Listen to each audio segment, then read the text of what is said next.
रचा जा रहा है कि उनको हार्ट अटैक हो गया। इतना जुल्म, इतना सितम, फर्जी मुकदमे में मुझको फंसा के जेल में बंद किया गया, सजा करा दी गई। लेकिन हम लोग उस मिट्टी के बने हैं कि हम इनके सामने अजीत पवार नहीं है कि घुटना टेक देंगे, मर जाना फिर एक आजादी की जंग शुरू हो चुकी है। और ये आजादी की जंग है अपने वकार के लिए, अपने सम्मान के लिए, अपने अधिकार के लिए, और इसमें भी कुर्बानी देनी पड़ेगी। कल वतन को आजाद कराने की लड़ाई में अगर राजगुरु सुखदेव, अशफाकुल्ला और बिस्मिल, भगत सिंह और चंद्रशेखर आजाद ये सोच लिए होते कि हमारी जान चली जाएगी, उसके बाद देश आजाद होगा तो हमें क्या मिलेगा, तो शायद देश आजाद नहीं होता। लेकिन उन वीरों ने तय कर दिया कि कुर्बानी देने के बाद ही देश को स्वतंत्रता मिलेगी, इसलिए आगे बढ़ के कुर्बान हो गए। और उनकी कुर्बानी के नतीजे में देश में एक क्रांति की मशाल जली और आखिरकार अंग्रेजों की सत्ता का पतन हुआ और इस मुल्क को आजादी नसीब हुई। आज भी इस सरकार के जरिए से, अपनी हुकूमत की ताकत के जरिए से समाज को गुलाम बनाने की कोशिश हो रही है।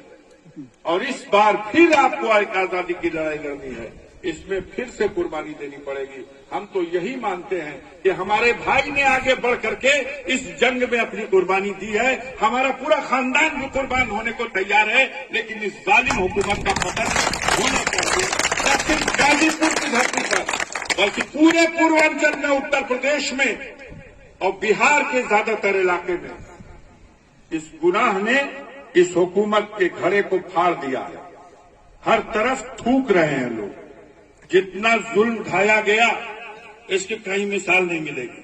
आप बताइए, कभी आज से पहले ऐसा हुआ था?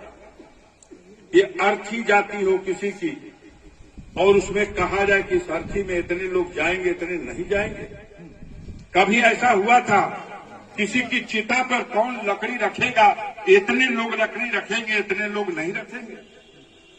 किसी को कब्र में मिट्टी इतने लोग देंगे, इतने लोग नहीं देंगे? हमारे साथ ये हुआ, रोका गया, पूरे जनपद को सील कर दिया गया। बलिया को, मऊ को, आजमगढ़ को, जौनपुर को, बक्सर, बिहार बॉर्डर, गंगा नदी पर बने हुए 6 पुल खोल दिए गए।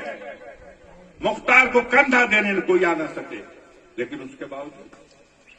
उसके बावजूद ये कुदरत का करिश्मा था कि सारे बंधन तोड़ के लाखों की तादाद में वहां लोग उमड़ के आए। हर रात, हर कौन, हर